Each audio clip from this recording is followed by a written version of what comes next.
Welcome back. We're reading 450 from Paddington by Agatha Christie. We're on chapter 10. Miss Marple, sitting erect against a background of china dogs and presents from Margaret, smiled approvingly at Inspector Dermot Craddock.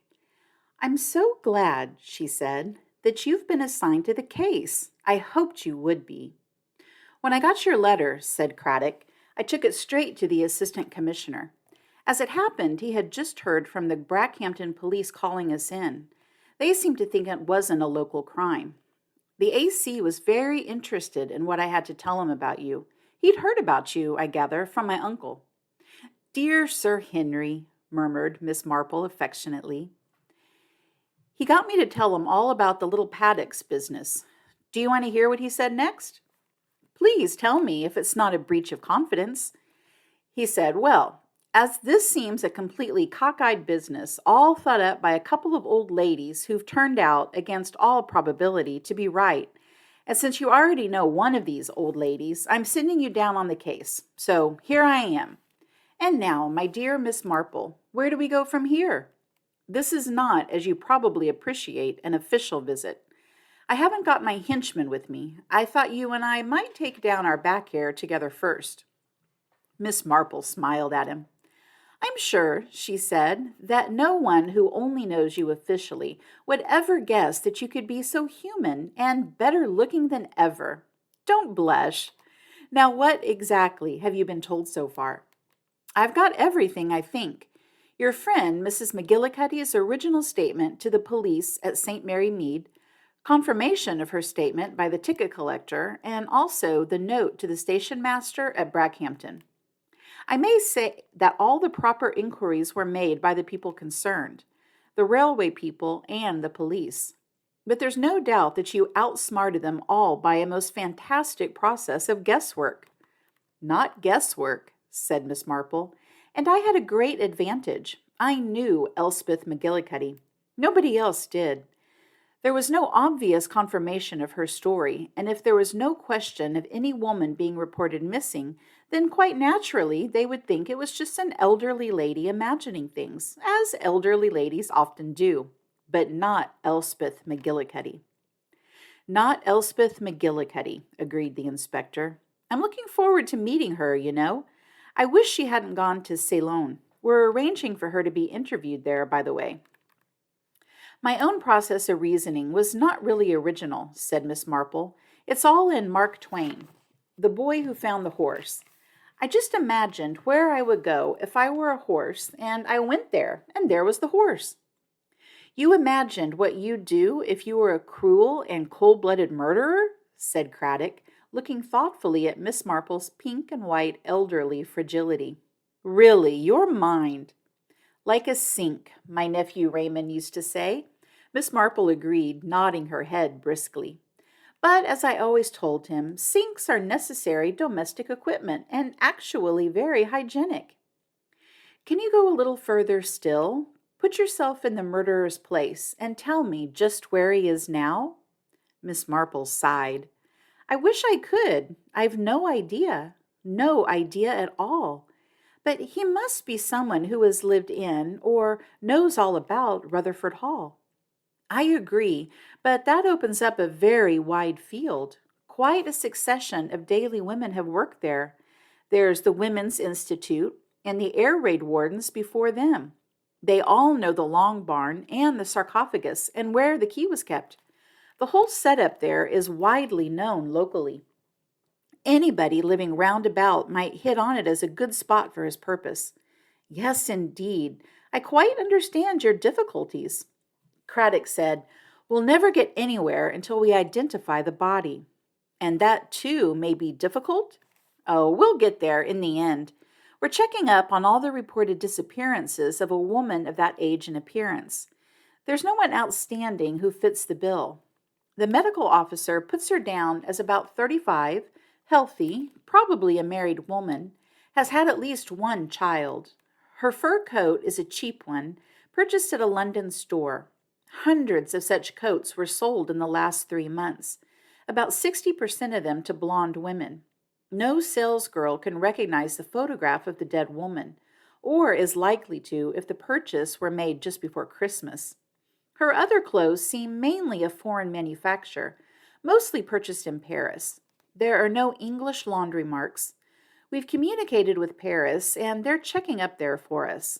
Sooner or later, of course, someone will come forward with a missing relative or lodger. It's just a matter of time. The compact wasn't any help? Unfortunately, no.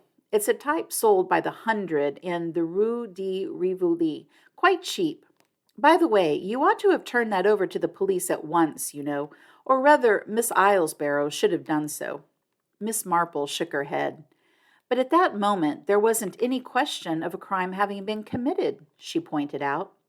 If a young lady practicing golf shots picks up an old compact of no particular value in the long grass, surely she doesn't rush straight off to the police with it. Miss Marple paused and then added firmly, I thought it much wiser to find the body first. Inspector Craddock was tickled. You don't seem to have ever had any doubts but that it would be found? I was sure it would. Lucy Islesborough is a most efficient and intelligent person. I'll say she is. She scares the life out of me. She's so devastatingly efficient. No man will ever dare marry that girl. Now, I wouldn't say that. It would have to be a special type of man, of course. Miss Marple brooded on this thought a moment. How is she getting on at Rutherford Hall? They're completely dependent upon her as far as I can see, eating out of her hand, literally, as you might say. By the way, they know nothing about her connection with you. We've kept that dark. She has no connection now with me. She's done what I asked her to do. So she could hand in her notice and go if she wanted to? Yes. But she stays on. Why? She's not mentioned her reasons to me. She's a very intelligent girl. I suspect that she has become interested. In the problem or in the family? It may be, said Miss Marple, that it is rather difficult to separate the two. Craddock looked hard at her. Have you got anything particular in mind? Oh, no. Oh, dear me, no. I think you have. Miss Marple shook her head. Dermot Craddock sighed. So all I can do is prosecute my inquiries, to put it in jargon. A policeman's life is a dull one. You'll get results, I'm sure. Any ideas for me? More inspired guesswork? I was thinking of things like theatrical companies, said Miss Marple rather vaguely. Touring from place to place and perhaps not many home ties. One of those young women would be much less likely to be missed. Yes, perhaps you've got something there. We'll pay special attention to that angle, he added. What are you smiling about? I was just thinking, said Miss Marple, of Elspeth McGillicuddy's face when she hears we've found a body. Well, said Mrs. McGillicuddy, well! Words failed her. She looked across at the nicely spoken, pleasant young man who had called upon her with official credentials, and then down at the photographs that he had handed her. That's her, all right, she said. Yes, that's her. Poor soul. Well, I must say, I'm glad you found her body. Nobody believed a word I said. The police or the railway people or anyone else. It's very galling not to be believed. At any rate, nobody could say I didn't do all I possibly could. The nice young man made sympathetic and appreciative noises. Where did you say the body was found? In a barn at a house called Rutherford Hall, just outside Brackhampton. Never heard of it. How did it get there, I wonder? The young man did not reply. Jane Marple found it, I suppose. Trust Jane. The body, said the young man, referring to some notes, was found by a Miss Lucy Islesborough. Never heard of her either, said Mrs. McGillicuddy. I still think Jane Marple had something to do with it. Anyway, Mrs. McGillicuddy, I definitely identify this picture as that of the woman whom you saw on a train? Being strangled by a man? Yes, I do. Now, can you describe this man? He was a tall man, said Mrs. McGillicuddy. Yes, and dark. Yes, that's all I can tell you, said Mrs. McGillicuddy. He had his back to me. I didn't see his face. Would you be able to recognize him if you saw him? Of course I shouldn't. He had his back to me. I never saw his face. You've no idea at all as to his age? Mrs. McGillicuddy considered. No, not really. I don't know. He wasn't, I'm almost sure, very young. His shoulders looked well set, if you know what I mean. The young man nodded. 30 and upward. I can't get closer than that. I wasn't really looking at him, you see. It was her, with those hands round the throat, and her face, all blue. You know, sometimes I dream of it, even now. It must have been a very distressing experience, said the young man sympathetically. He closed his notebook and said, When are you returning to England? Not for another 3 weeks. It isn't necessary, is it, for me? He quickly reassured her. Oh, no, there's nothing you could do at present. Of course, if we make an arrest... It was left like that.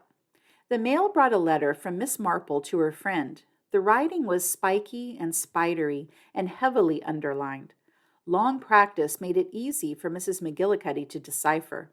Miss Marple wrote a very full account to her friend, who devoured every word with great satisfaction. She and Jane had shown them all right. All right, that's the end of Chapter 10. Join me soon for Chapter 11. Thanks for joining me, everyone, and please hit subscribe to my channel. You can also go back to my homepage and see all my different playlists of different books that are available to listen to. Thanks, and I'll see you next time. Bye.